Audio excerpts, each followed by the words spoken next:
السلام علیکم۔ کراچی میں ڈاکوؤں کا راج برقرار، امریکہ پلٹ خاتون کے ساتھ کیا ہوا؟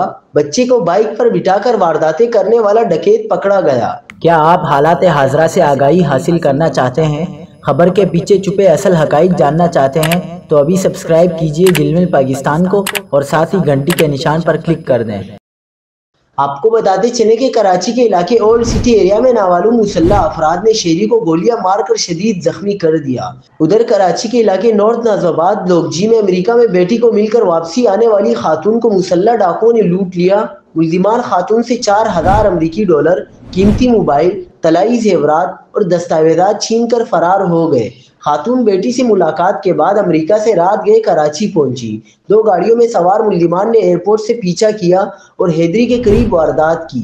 فیڈرل بی ایریا میں پولیس کے ساتھ فائرنگ کے تبادلے کے دوران ایک ملزم کو زخمی حالت میں گرفتار کر لیا گیا۔ ملزم اپنے 3 سالہ بچے کو موٹر سائیکل پر ساتھ بٹھا کر وارداتیں کرتا تھا۔ شناخت وائرل CCTV فوٹیج کی مدد سے کر لی گئی ہے۔